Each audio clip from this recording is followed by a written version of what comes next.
What movie are you going to get? Don't know. How are you, Oisin? Gorgeous to meet you.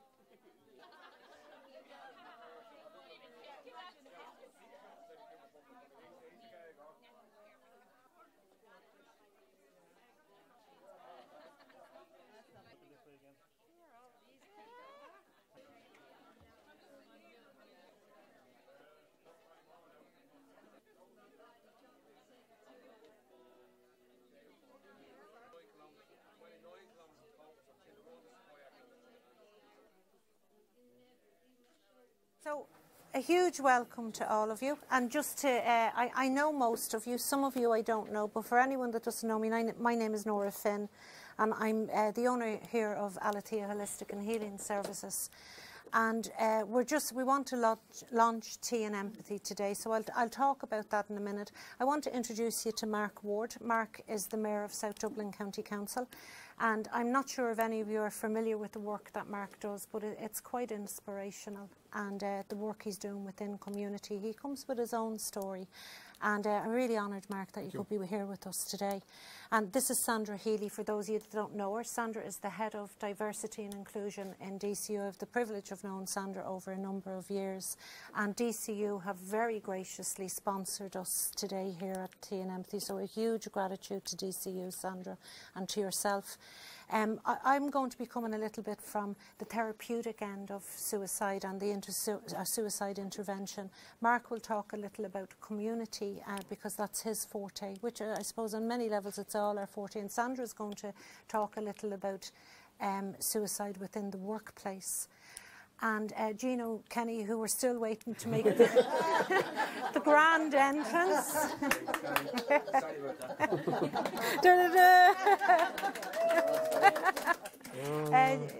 Gino is a local representative for People for Profit, and I invited Gino here to speak as well today the work that he's doing within the community, and he'll share with us a little bit. There's not a smidgen of this rehearsed. We don't know what's going to happen, but I have no doubt it'll be like anything we ever run at Alethea. It's always informal, and it invites people in because we want to hear what people, their views on suicide. So I'm going to give you a little bit of the background to Tea and Empathy. I've been working over 20 years in our community as a psychotherapist. I train psychotherapists. I'm an instructor at the William Glasser Institute of Ireland. I supervise psychotherapists. But my journey began, I had a difficult enough road. I would have entered into the therapeutic world because I needed that help, my support myself 30 years ago. And Mark and myself were talking about how really where everything makes sense is when you find meaning in your life. And the greatest meaning I found was reaching my hand out to other people, to help other people through the same situations I had been through. And so over 20 years ago, I'm working with people, and the suicide rates were quite minimal, and I still felt that was too much. But over the last, I'd say 3 to 4, 5 years, my work, it's just, we have an epidemic. There's an epidemic within our community, and we have got to do something. I'm not someone who sits around giving out about things. If I'm giving out about something, I'll probably say it once, but I'll get up then and do something. So these ladies here sitting at the front are our volunteers in Alethea. All of these ladies are trained. They are all either certified in choice theory or working towards accreditation in choice theory. They've done intensive work on their own personal journeys, and within their own communities are quite incredible women. And we have them here in the centre with Tea and Empathy operating as volunteers. So they come in and they give their service completely free of charge. And I just think that that deserves a round of applause. Well done. And I can guarantee you that our services will stay that way. There will never be a charge on this service. I think if somebody is going through the loss of having lost a loved one, I think that's quite enough without asking them to have to pay for the support as well. So we sat around the table here, these women and myself sitting here, we sat around the table earlier on in this year. Over the last 3 years, I've been gutted as a human being, as a mother, as a sister, as a daughter. watching the amount of people coming to me that had lost people that they had loved dearly. So they end up in a counselling room with me, and they probably didn't need therapy before it happened. And what's the first bit of support we can give them? We say, oh, go get a bit of therapy. They don't need therapy. They need a hand in friendship extended to them. They need a hug. They need a cup of tea, a piece of cake, somewhere to sit down at the table and to be able to express about their loved one. I've lost loved ones myself, and I know for any of you, I'm not going to ask, but I'm pretty sure anyone who's here today, you're here for a reason. The impact of that on yourself personally is huge. And I definitely know that some of the loved ones I lost, they were little devils as well. And when that person passes over, we need to remember the whole lot of that person. So we've cried here in the services with some of these stories, but we've also had a good bit of laugh as well. And that's what this support is about. We don't know what people are needing more of, but we are trying our very best to give a guarantee that whatever is needed, we're going to try our very, very best to provide that. So I'm going to shut up, because I think anyone that knows me knows that if I get rabbiting, I'm like yourself, Mark, a great old woman for the chat. Thanks. You're welcome. You're welcome. Yeah. But we all feel, we wouldn't be sitting here if we didn't feel passionately about this. So without further ado, I'm going to hand you over to Mark Ward, and Mark is going to have a little chat. So thank you so much, everyone, for coming. Hey everybody, my name is Mark Ward. As Nora was saying, I'm the Mayor of South Dublin County Council this year for my sins. Really happy to be here today. I just want to be, I'd say, for my minder's with me today, my son Oisin is with me today, so I'm cognizant that Oisin is with me today, so I'd be talking age appropriate stuff as well for myself around that as well. But we have that relationship where we can talk about things that happen in my past now in an age appropriate manner, I should say as well. I was elected as mayor this year, and very quickly after that I came out and spoke about my own issue around mental health in the past, and my own journey through it. Back in 2009 I was diagnosed with multiple sclerosis, and at the time I thought my whole world was at the fall. No, actually, excuse me, back in 2006 I was diagnosed with multiple sclerosis, and at the time I thought my whole world was at the falling down. I thought that I was a young man, and I looked at worst case scenario. I done Dr. Google. I had a look at all the things that could happen, and I just believed that it did happen. That, as well as being a man from a certain age and from the area, I'm from the same area as Gino, from where we are, it's not natural for us to talk around our feelings. So I was putting on a brave face to everybody around me, but inside I was kind of dying. Inside I was dying, and I pushed people away from me. I couldn't let people close to me.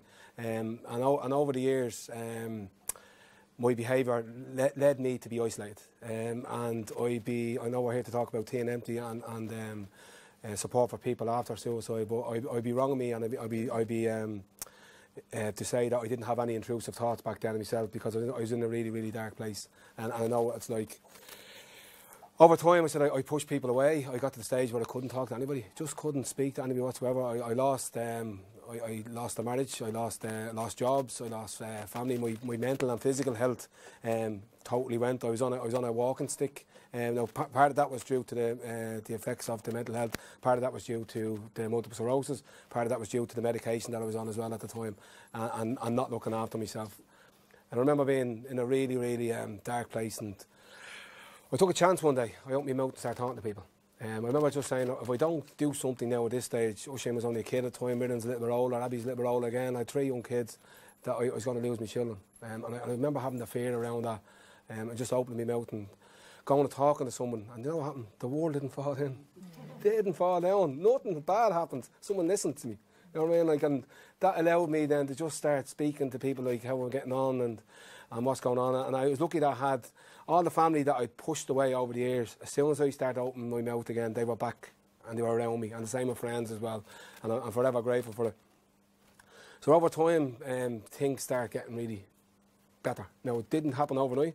I start making some small changes, and this is what I always talk about, small changes, because small changes themselves are fantastic, but one after another, you don't see them, and all of a sudden you see where you were and you see where you are now, and you don't realise how you got there, but it's all the small changes that you make along the way. And I remember couple of things that kind of happened, and I believe a lot of things just happened by fate, because when I talked to them a little bit, I'd never be planned to be a politician or a councillor. I never planned to be mayor. It just kind of happened. It was just the doors kind of opened at that time, and I walked through them, and that's the way it is. And a lot of kind of stuff just happened at the right time for me. I remember started talking at first, and then all of a sudden I got an opportunity to, at the same time, to go to college. I was going to go back to college. I was never college in the first place. To go to college and study and take up a CE place, because I was out of work for a while. And I took up a CE place in a place called CASP in Clondalkin, which deals with people with addiction issues. And the course that I got at the time was it was a level 5 course actually. It was through the Clondalkin Drugs Task Force, and it was around addiction studies and stuff like that. And the space of the 4 years that I was in CASP and the space of the 4 years that I done college, after the 4 years I ended up going to Maynooth University. I ended up getting a diploma in there in Maynooth University. I also got accredited with the ACI, I think they're called now, Addiction Council of Ireland. We got accredited with them along the way. I ended up going to UCD to finish the council in UCD, and then I ended up going getting a degree from Carlow for community development and addiction studies. I started at level 5. I had no plan that I was going to get there. So that's what I'm saying. Everything kind of happened along the way. I done my level 5, and all of a sudden the chance to go to Maynooth opened up. I done Maynooth, and then the chance at UCD opened up, and it just kind of happened. Parallel with that, I made some lifestyle changes as well. I completely stopped drinking alcohol at the time, because at the time I had a crutch on alcohol myself. I found that as a way of me escaping Mark and not dealing with what was going on. So for 5.5 years, I just completely stopped drinking alcohol. I changed my behaviours. I tried to start changing my own thinking around things. When the automatic negative thoughts come in, that I can deal with them, I acknowledge them, but I'll focus on something else and all that kind of stuff. And I said, gradually things start happening. Doors started opening for me. I ended up getting full-time work as a addiction counsellor. I was working in Clondalkin. Then I moved down to Bluebell, and then I took over a project then in Inchicore, which I was really, really happy to do. Then the opportunity to come into this line of work kind of happened, and I decided that I was always involved with the party over the years, and in one form or the other, and I decided, you know what, I'll give it a go.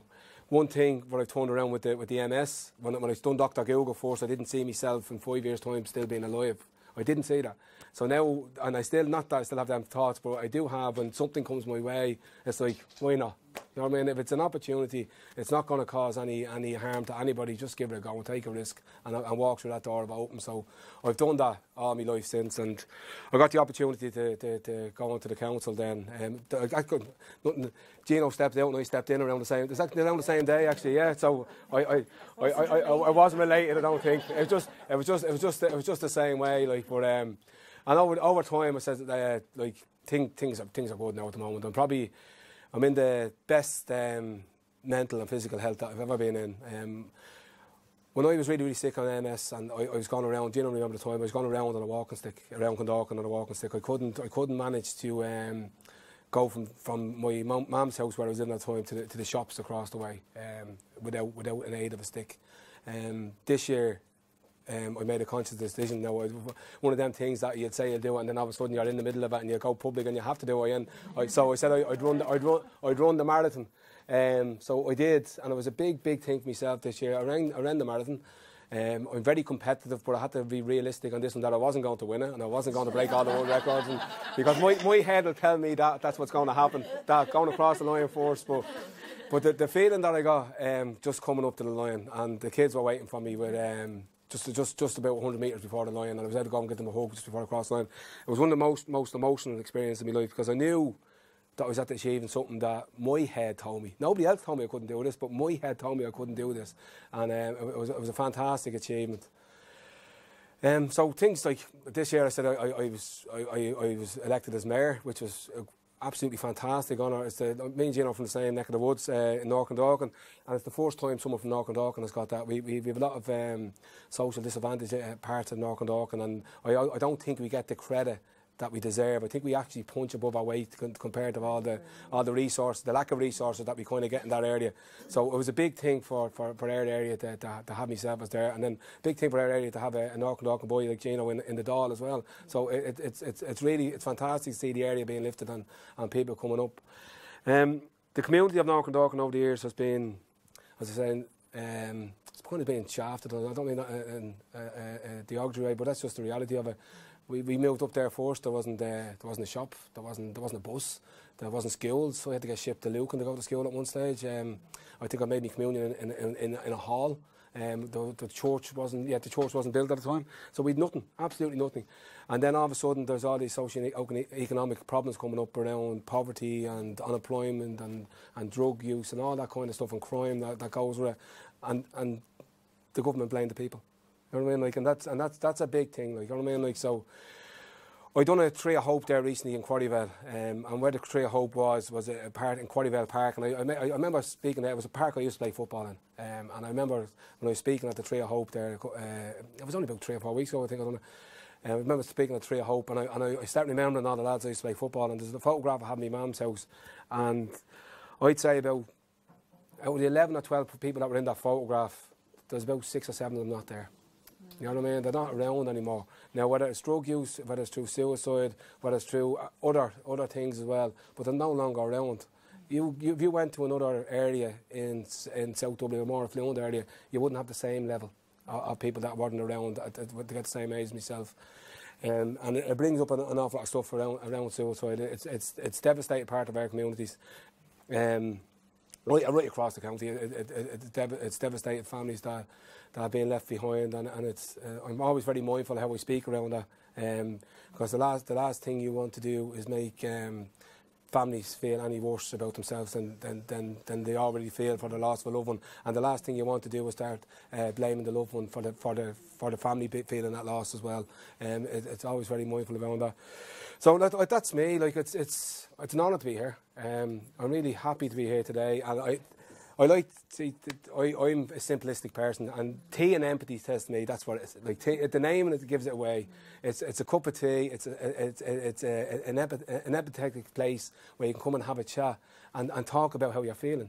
And if I had a place to talk about where I was feeling back when I wasn't feeling great, my journey would have been a lot quicker, but it wasn't. That's just where I was at the time. So it's absolutely fantastic to be here. I wish you all the success going forward, and the fact that there's actually no cost to this as well is brilliant. And congratulations to everybody, all the volunteers as well in the front here, because I know the work that you have to do to get to sit where you are, and the education that you have to go through. And if you're like me, like even I'll finish on this because I go all day. Even like my head will tell me, now this is what my head tells me. Even when I went on a level 5, my head told me I wasn't going to be able for that. Like, I remember that, and then I done the minute, my head said I wasn't going to be able for that. And I remember walking UCD and going down the big avenue of UCD and saying, what am I doing here? They're going to cop onto me any minute now. You're not able for this. And all that kind of stuff. And even then, like, and still even with this around my neck, I said, they're going to cop on you any day of the week, Mark. You know what I mean? Like, but that's just what it is. But so I know the barriers that you have to get over, and the hoops that you have to jump through, the dedication that you have to get to sitting in that seat where you're there. So I think I'm going to give you a round of applause, not me a round of applause. So I'll finish on that. So thanks very much. Introducing this is Sandra Healy, Head of Diversity and Inclusion in DCU. Welcome, Sandra. Hi, thanks, Nora. So yeah, I thought I was coming in today, I suppose, to talk about the work I do in DCU, which I will. And then I got here, Nora said, you have to tell a bit about your personal story. So it was like a deer in headlights then. So I might as well, I suppose, start with that, and I'll kind of weave it into, I suppose, the work I do. Because I think, I suppose, everything of where I've come from is part of the work I do, and I bring it into the workplace. And I think that that's really important, because where you're out there in political life and in the community, and you're using, you know, your power and your experience to make change, and it's the same kind of thing I'm doing in the workplace. So I think my mother's background is very similar to Nora, and she had the privilege of meeting Nora, which she was absolutely delighted with. I think some of you may have met my mother. Yeah. So yeah, my mother ended up a single mother with 4 kids in the early 70s. And thankfully she had a really good support system and a family around her who were able to kind of help her. She was probably the most determined mother person I've ever met in my life, and she saved enough money over the years in a very short amount of time to buy us a house, because that's where she wanted to live. And So for me, she was kind of my role model, even though I probably fought her every step of the way. I were probably very similar in that way. But she moved to Canada then when I was 19, and I ended up moving to London. And all my friends from Ireland had moved to London at the time. And I remember when I tell people this story, they go, how did you do that, right? But I had one rule when I was in London, is the minute you stop loving it here, you're out of here, right? That was my rule. And it didn't matter what it was happened. It didn't matter what happened around with anyone. That was the rule. And I used to make everybody around me live by that rule. So it didn't matter what was going on for them. I'd say, you're not liking it. If you're not liking it, you have to move. You have to move on from here. And I ended up with 11 very happy years in London. And I remember I used to say to people, you know, don't lose your smile. You don't let this place take your smile, because that's what happens to people in London. I don't know if you've ever been, but you start going on the tube, nobody smiles. You go into the shops, nobody smiles. And that was the rule. You don't let this place take your smile. And I was able to set, thankfully, all these little rules for myself and stick to them. The other one was, you better find a career. I don't care what it is, find a career. And I was thinking, I don't know what I want to do. And then I was thinking, well, my dad's family were all into graphic design and printing. So I thought, well, that must be in me. I'll give that a try.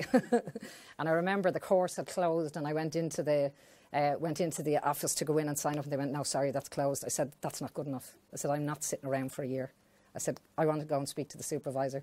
So I went into the supervisor. I don't know how. I convinced them to let me on the course, and I started about 6 weeks later. And I ended up then, I graduated with a merit. I was top of the class. I had to get up at an hour and a half. It took me travelling right over to the other side of London every day. And I did that.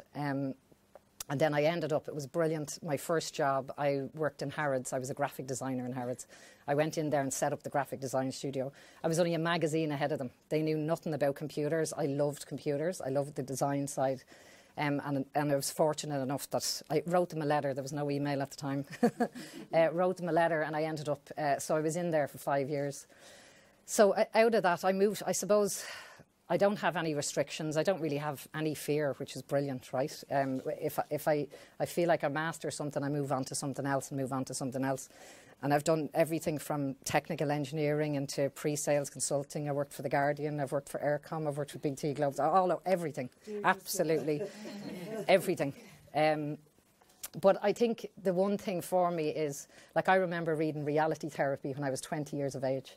I was working, while I was going to college, I was working in a bar, the King's, what was it called? The King's Inn. I was outside South Kensington tube station, and I was reading Reality Therapy.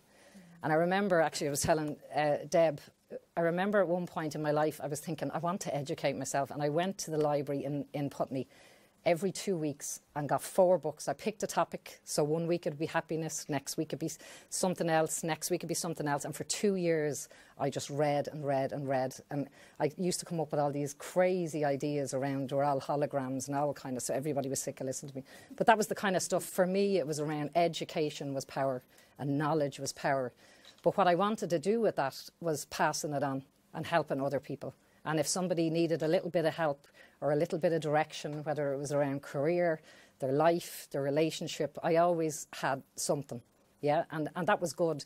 And I suppose I'm going through choice theory at the moment, and when we were doing the self-assessment, I know I have a high need for power, and I was thinking, holy shit, that makes me really bad, right? And I was thinking, what do we do with that now?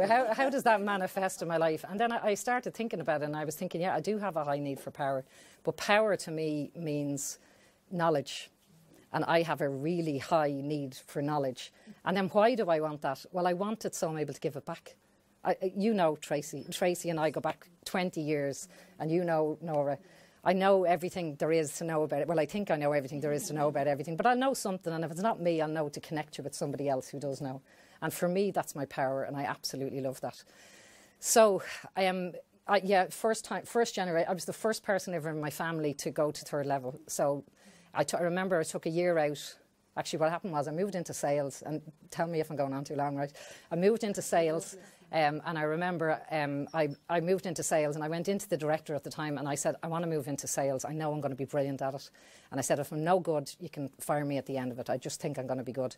And I was the top performing salesperson in that year, and I saved up enough money to take a year off. So I went in and handed my notice in, and I travelled the world for a year, and I came back and I said two things. I want to move back to the UK because I want to work for BT. Why? I don't know, because I just wanted to work for BT. And I wanted to study psychology. That was the deal. So I ended up studying psychology part-time. I did an honours degree. I ended up coming back here now to do that.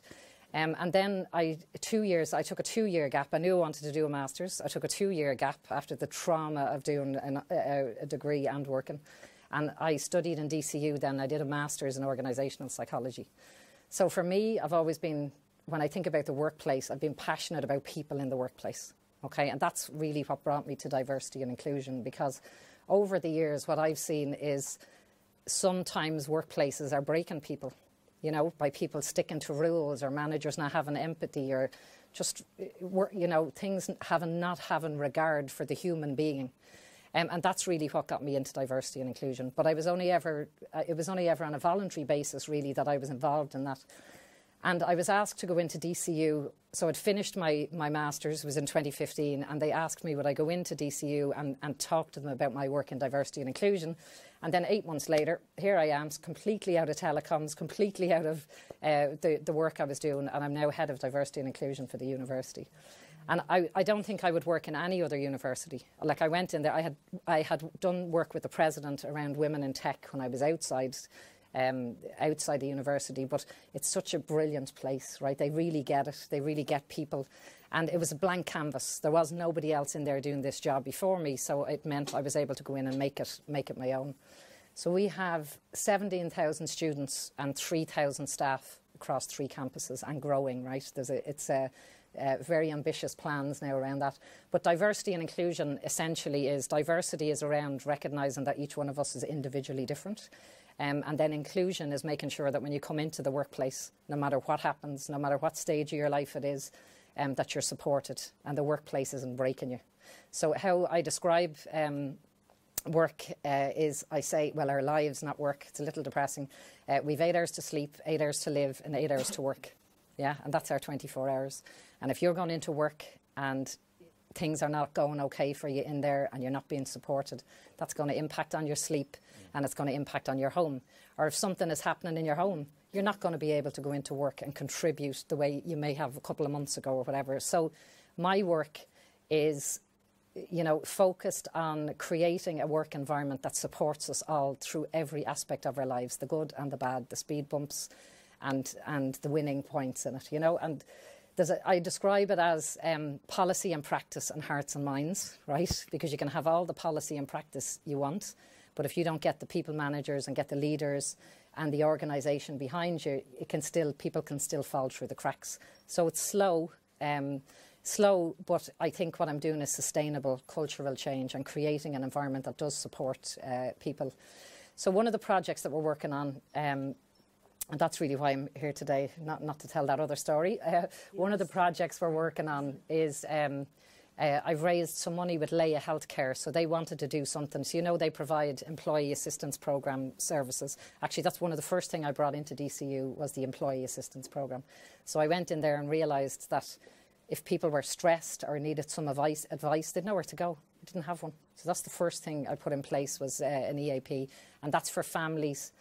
For the employees and their families. So once somebody's over 18, they have access to that 24/7, and they get free counselling, 6 free counselling services through that as well.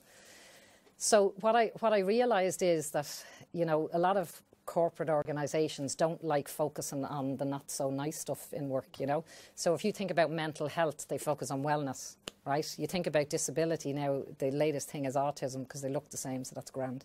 Do you know what I mean? It's this sort, you're kind of constantly fighting against that. Because nobody wants to have the difficult conversation, you know. So what I try and do is describe it as polishing the table so that I can have the difficult conversation. So wellness, right? Any of you who are working in those big companies, wellness is all over the place, right? But what about mental health? And what about all the stuff that people don't talk about? So and that's really what this project is about. It's looking at resilience, and it's looking at creating programs around minding your body. It's looking at training people up to be the go-to people in your organisation if you're struggling or if you need some help. So the wellness, they'll always be doing the wellness stuff, but this is now getting into the real kind of hardcore of the stuff of recognising that everybody is an individual human being, and sometimes stuff just happens, and that's the way it is. So that's one of the projects that we're working on. And for me, we had Nora in. One of the things we did, we had Nora come in and did meditation. We were only talking about it again. Every time I meet somebody who did meditation, they go, "Oh, I missed Nora." Yeah, so Nora came in. We were the first university in Ireland to have an interfaith centre, and it's absolutely beautiful, isn't it? It's a very spiritual place. We'd be packing up at lunchtime, and all the women from the local area would be coming in waiting for Mass, waiting for us to put the seats back for the Mass. But Nora came in and did meditation, and the feedback from staff are just saying to just take an hour out of my day to just sit down and just be, that it was setting people up for the week, you know, and they're missing that now. So we're going to have to find some way that we still do that, you know. And I suppose when I talk about diversity and inclusion, it's never done, right? There is no end, because you know, every generation brings a different set of challenges. We've 5 generations in the workforce. The first time ever we've had 5 generations in the workplace. And like, that's, again, great opportunities, but it also brings challenges then as well. So I'm delighted that we have the opportunity to support this, Nora, and I feel privileged to be part of it, I have to say. And for me, when I'm out talking with companies sharing the work we do in DCU, I always talk about Alethea, and I talk about how much of a part of what we do in DCU you are around wellness and mental health. So what I like about what you're doing is that it's free and it's accessible to the people who need it, and whatever I can do to promote it and try and start to raise funds so that you can keep it and grow it, I'm 100% committed to that. Isn't this fantastic? Yeah.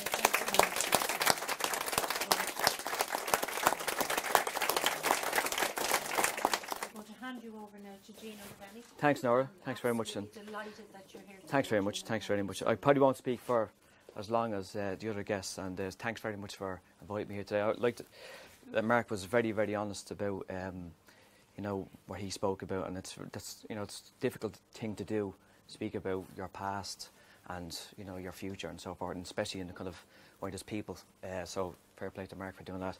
And I think probably more than ever that we need services such as this, because I think there's probably a crisis of mental well-being in society at the moment, and the lack of services, because like, I think since I was elected in the Dáil in 2016, it has been probably the buzzword of, you know, this Dáil about mental health, well-being, the lack of service and so forth.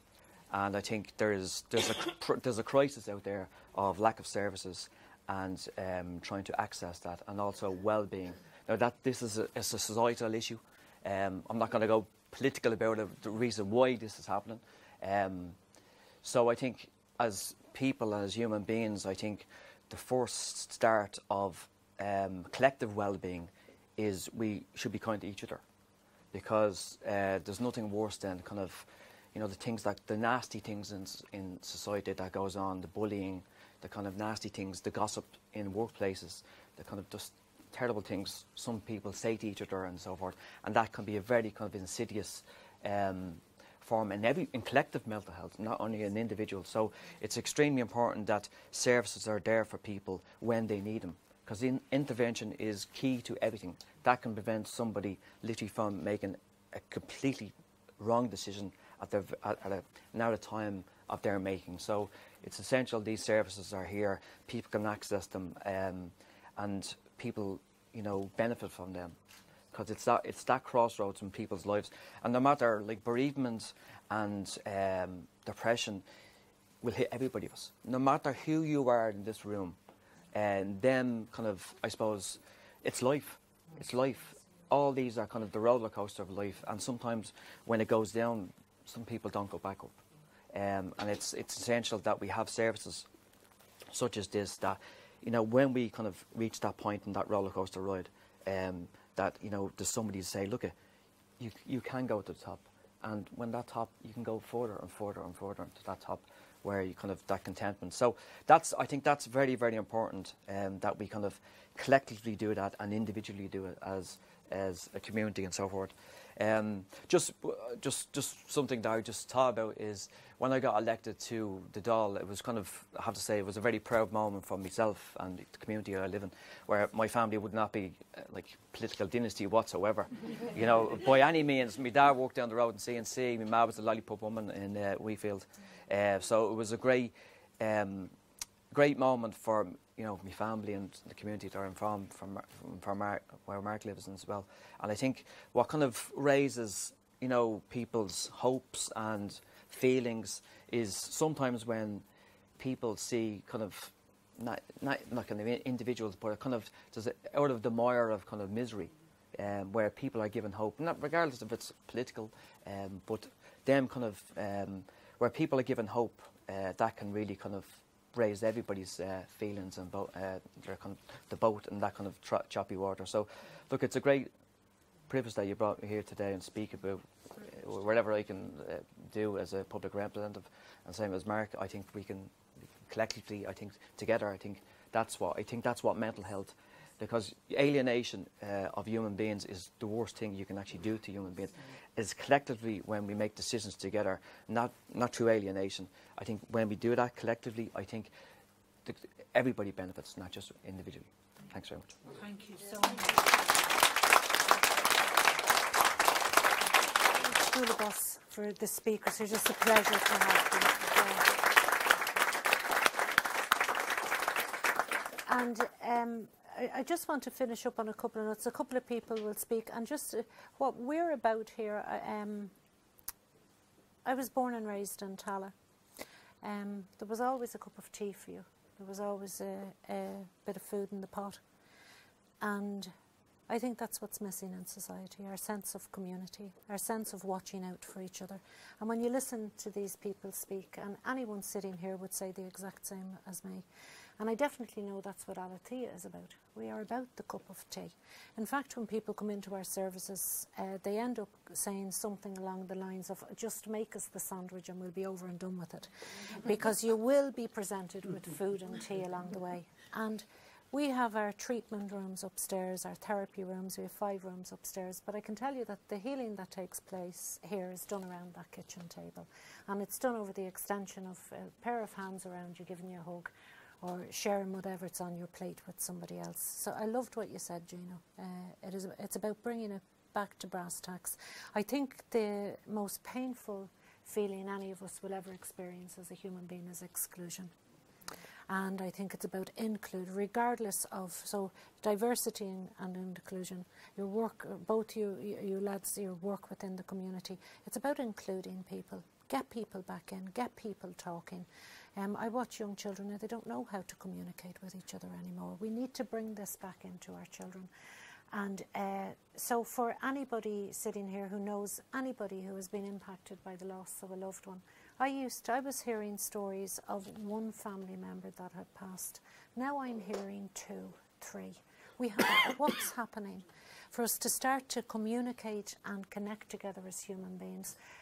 No one's an expert. You drop into the services, hang your coat up, sit down and have a cup of tea and a chat with us. Cry if you want, talk if you want, whatever you want to do. But there's going to be a friendly face here for you.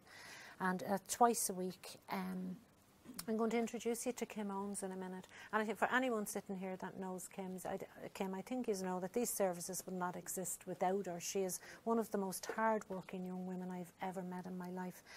But I just want to say a massive thank you to all of you.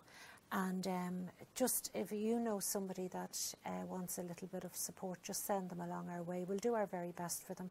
So I want to leave you on this story. And I met a young girl earlier this year. And we're going to throw out in a minute some questions and answers if people want to ask anything. But I met a young girl earlier on in this year, around March of this year, who had lost her boyfriend 5 months ago, or 5 months prior to that. A very beautiful young girl, a singer-songwriter. a local GAA person who was finding life very difficult after that loss. And in that process of getting to know her, I said to her, I don't know what I can do to help you, but I'm going to try and do something. Another one of our volunteers, Catherine Noonan, who isn't here today, she lost 2 brother-in-laws over in the space of 16 months. There is something gone wrong here. And I remember sending a message home to Ailish, Jay and Patrick's mother, to say, I don't know what we can do, but we're going to try and do something. And it was the same with this young girl. I said to her last year, I don't know what I can do, but we're going to try and do something. And I can tell that I definitely did not do this. These women did this. And I think yous are I love what Mark said. I think yous are absolutely incredible. And I think in the education of ourselves, we educate, in the education of others, we educate ourselves. Education is power. Education is power. Keep educating yourself. The more educated you are, the more informed decisions you can make. So this programme will also be an educative programme that along the way that I will introduce training for people and education for people, and again, completely free of charge. But this young girl, she let me one evening hear a song up in the office that she had written for her boyfriend that had passed. And the 2 of us just sat up in that office and cried. And I am a therapist, but I'm firstly a mother, and I'm firstly a human being. And so Megan can't be here today, but I did say to her I was going to mention her. Megan O'Mara is her name. And I remember saying to her back then, Megan, I'm going to launch a service. I don't know how I'm going to do it, but when I do, can I use your song? And she said, absolutely. So we're going to close up. Kim will introduce you to the song in a couple of minutes, and Kim wants to say a couple of words. And we've 1 or 2 people that need to say it. Just a couple. We won't keep you long, just a couple of little words. But Megan is attending a wedding today, and she's happy and delighted with herself in her life, with a new boyfriend and moving forward in her life. And I said to Megan, if you were here, if you wanted to give anyone a message, what would the message be? And she said, just keep talking. And when you're finished talking, just start talking again. And it's about creating that environment that someone can walk in a door and feels that they can, and also can walk in a door and say nothing if they want to say nothing as well. So without further ado, I'm going to shut up now because I'm over and done with. But I would love to throw out, does anybody want to ask anything about, and then I'm going to hand you completely over to Kim. She does a reel to the job. That's why she looks after here for us. She does the job. The rest of us get sidetracked. No, Jackie. Yeah. Brilliant speakers, fantastic to listen to you all speak. And I know the services are free, but I'm just wondering, is there funding happening behind, or how can you continue to do this fantastic service? That's absolutely, thank you for asking that question. Mark, Gino, any funding? Now, you probably noticed that me and Gino are a bit too cute not to assure any funding like Sandra beside us. I don't need to ask Sandra. No, I'm only having the banter. We don't have any funding. We're reliant on goodwill of the people here. Goodwill of people who have received and are now giving back out. And regardless whether we get funding or we don't get funding, we're still going ahead with these services. We have an affordable counselling service. It's coming up to 2 years now in existence. And it's very affordable counselling. And we offer a very prompt delivery of those services. And those services are growing and growing. And by the end of next year, we hope that they will have doubled. And we would love to get a little bit of funding. We'd love to be in a position where we were able to offer somebody even like that 6 sessions. At the minute we can't, but if we offer therapy, we're not going to leave anyone unlooked after, Jackie. But any services we can offer in the council, it's minimal cost, and we'll look after people quickly. And we're going to guarantee to continue with those services. And also the education side of things, we're going to continue with that free of charge as well. Thank you for the question, because I just hope somebody out there hears this and we might get a little bit of funding, because I think you can only rely on goodwill for so long, you know, and I think sometimes that's why services like this fall down. And I'm a small company, we're only a small enterprise here. And we'll put everything into it we can put into it. So I think the answer, our funding is sitting here in this front row, and I think yous are really quite incredible. So thank you for the question. But no, we will. Thank you very much. And we won't. For this service, absolutely not. We will not be charging for them at all. Yeah. There's a lovely lady down here who was asking. Sorry, this lady here. Yeah. Thank you. Now I see you. Sorry, I appreciate coming. My boss invited me. Thank and I just feel home. Oh, thank you. Thank you. What that girl said about helping you when you need it. Like when you go through the drama. Sorry. Yeah, that's quite okay. What's your first name? Margaret. Margaret. It's gorgeous to meet you, Margaret. Pleased to meet you. But I like the fact, like I said, to help them. And it's not just, do you know what I mean? Like, I had one son and he just kept saying he was in alcohol. Yeah. But it wasn't me. He needed psychiatric help. Yes. Yeah. Like, they just kept saying he was in alcohol. Yeah. And you know, Margaret, I'm going to be around for a while. I'd love to sit down and have a cup of tea with you, Margaret. Could I? I'd love to sit down. I do, Yeah. I do really just, Yeah. It is, they do need help. And They do, definitely. Definitely. They're so interwoven, aren't they, but Margaret? he did go for help and he just kept saying he was an alcoholic Yeah. and he went off to drink. Yeah. He still committed suicide. Yeah. It wasn't the drink. I'm terrible sorry for your loss, Like, Margaret. you Yeah. know what I mean? It was psychiatric help he Yeah. wanted, no? Yeah. So I'm just saying like that, I'm very proud, yes, I have to say. Yeah. Thank you, Mark. Like at one place, Yeah. I didn't feel the help. Oh, Jesus, Margaret, thank you so much. And Margaret, can I just say to you, it takes massive courage, my friend, to do what you're after doing. What an incredible woman. What an incredible woman. I think you'll be getting the biggest piece of cake, Margaret. Yeah. Margaret, don't go running off, will you not? Will you hold on and you and I'll sit down and have a cup of tea together? Like I lost two sons suicide and one was through drink. Yeah. It's not a thing people can say if you're over. Well, you can see, and you know, I think Margaret's statement is really wonderful, because I know, Margaret, people say, oh, are you over that? Yeah, how could you possibly be over losing somebody that you loved and losing a number of people? So I'm really glad, Margaret, that you're here, and hold on, have a cup of tea with me, will you? But I do think you deserve They're incredible. really good. Pray to God for you. Margaret, I think you deserve the biggest boulibus in the house. Well done.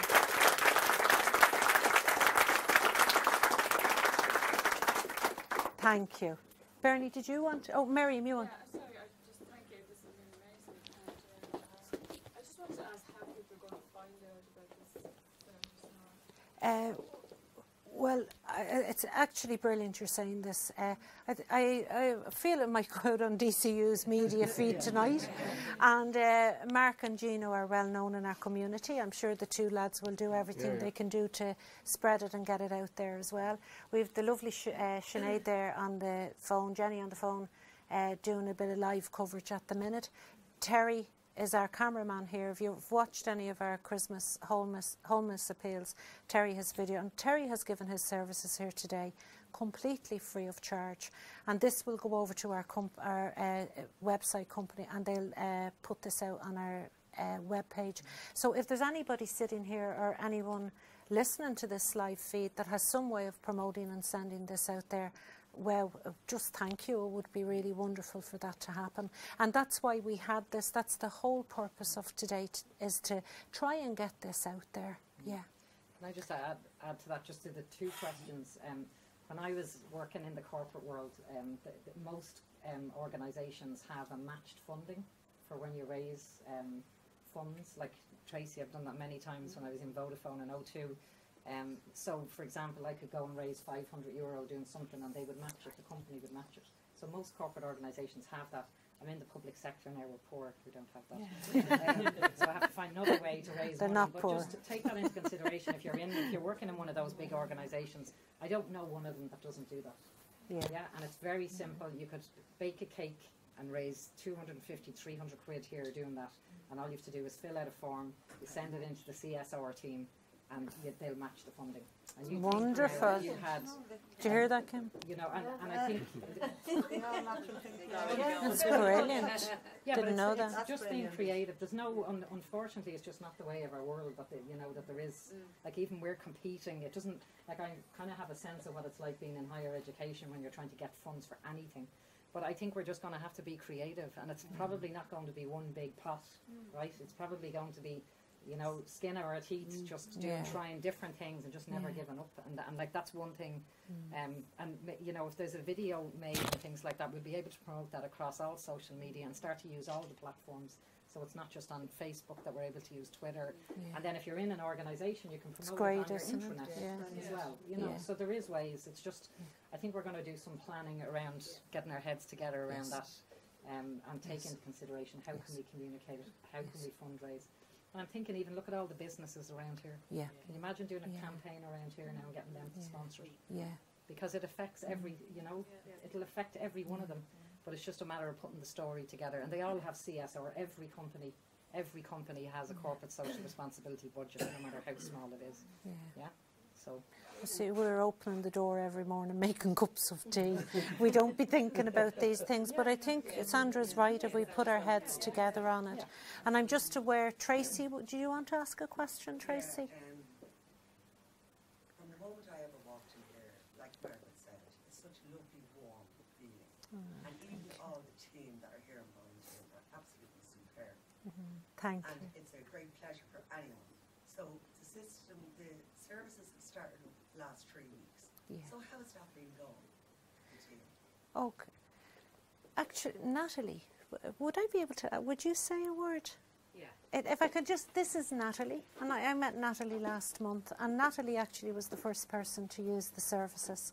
So if, would that be helpful to you? If Natalie, would you be okay to do that? No, I came here because my brother Keith lost him 6 years ago suicide. I've been on both sides, as you know. But like that, it is just a cup of tea, a chat. I searched for it when my brother died. There wasn't anything like that. Wish there was, and now Dad was alive for them to available. It is here now, and it is what it is. So hopefully now the future for everyone. Just call in, cup of tea. Yeah. A few laughs now, I have to say. Can I? Natalie's our best friend now. 'Cause our services are 4 till 6 on a Tuesday and 7 to 8:30 on a Friday. So Natalie came over last night and we were getting the room ready, and it's like, Natalie, come on, get in there and do this and do that. We feel like family anyway. You know, that's the thing. That's I know really here. lovely. Everyone, although I didn't know everyone's names and still don't. Yeah. Either do I. Yeah. Still feel included, so it is. It's the warmth here. Just sit and talk.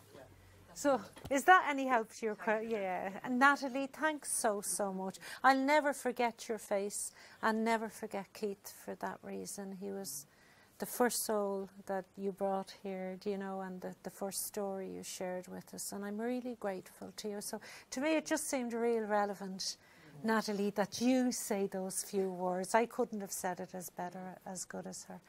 Thanks, Natalie. Yeah. Bernie, did you want to ask something? Yeah.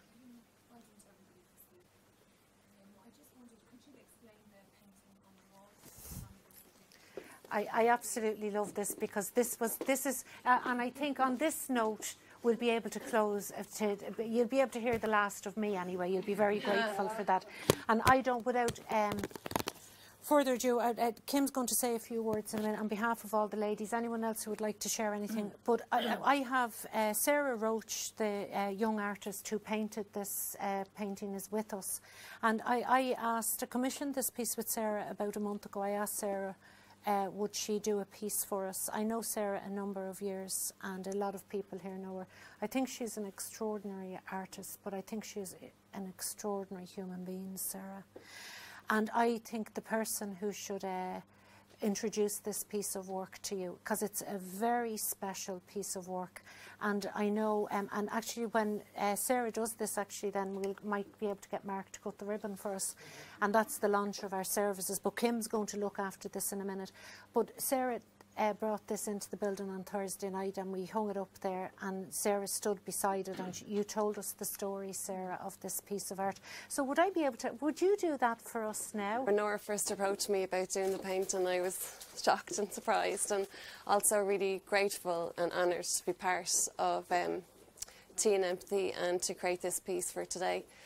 So I got thinking about how I was going to portray suicide from my point of view, and I was thinking about the light and the dark that's in all of us, and so I first started with the tree, and the branches were really stark and to represent loneliness and the dark side of ourselves, and the butterflies then were to bring a bit of beauty into it. So it's just, I suppose for all of us, if things get really dark, that the light is there, and if you can't find it at the time, just to have a bit of hope that it will come. And I suppose for everybody that's coming in to share their stories with Tea and Empathy, we've got little hearts, little blue and pink hearts to pin in to whatever butterfly that resonates with you for the person that you want to remember their soul with. So it's just a bit of beauty with suicide. It's such a sorrowful thing, and it's the negativity and the darkness with that, to just remember the people in a beautiful way and remember their souls in a beautiful way. So.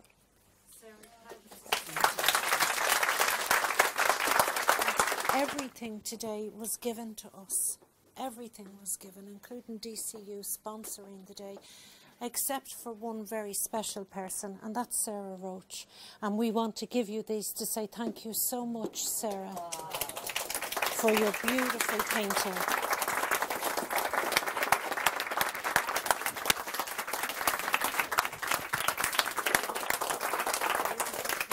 And if it's okay for me to say as well that Sarah's two young male cousins are two hearts that are on that wall today.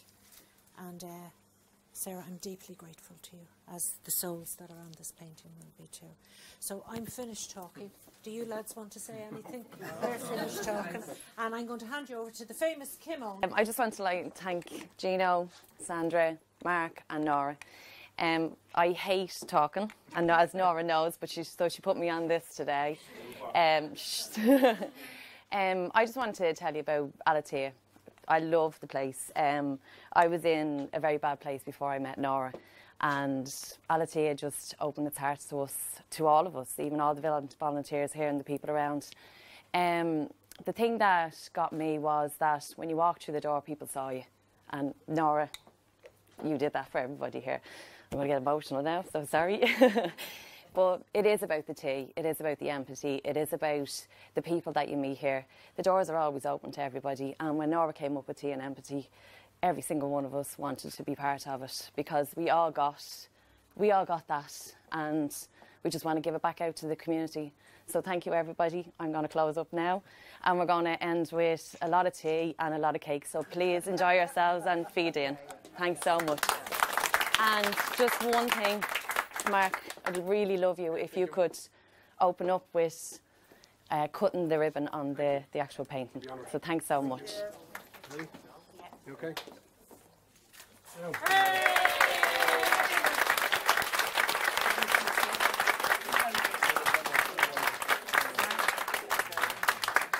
So if we just take our seats, just a little gem of a piece of music. I remember when I picked you up, I knew right then that we were falling in love. I was your girl, you were my right-hand man. I never wanted to let go of your hand. We had dreams, so much plans. You told me one day you'd place a ring in my hand. I play a song, you'd be my #1 fan. Where are you now? Are you dancing on the clouds? You happy? Are you proud? You're that angel on my shoulder, telling me to grow older, telling me to grow older. And I thank you for the notes that you left for me, for they give my mind some clarity, but it doesn't take away how much I miss you now. I'm staring at a picture, wishing I could kiss you, thinking of our jokes all our nights alone. I know I would give anything just to have you home, but I know that you're at peace, you're looking down on me, and I hope someday I'll join you. Won't you please keep me a seat? Where are you now? Are you dancing on the clouds? Are you happy? Are you proud? You're that angel on my shoulder, telling me to grow older, telling me to grow older. Butterflies and robins are your gifts from heaven, and I hope you keep on sending, 'cause oh how much they're helping. White feather on the ground, I look up and see a cloud, and all I'm thinking, wondering is where are you now? Where are you now? Are you dancing on the clouds? Are you happy? Are you proud? You're that angel on my shoulder, telling me to grow older, telling me to grow older. I feel you wiping up the tears as they leave my eyes, and one thing you told me was please don't cry for boys, but you were oh so different with your cheeky smile, my bodyguard protector, the love of my life. Where are you now?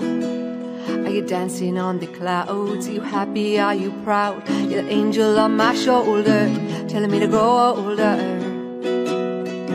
telling me to grow older.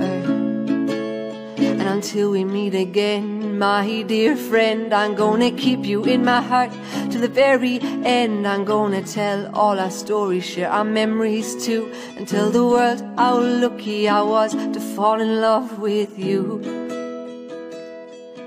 I hope you're happy, hope you're proud, I hope you're dancing on a cloud. I hope you never leave my shoulder and guide me growing older.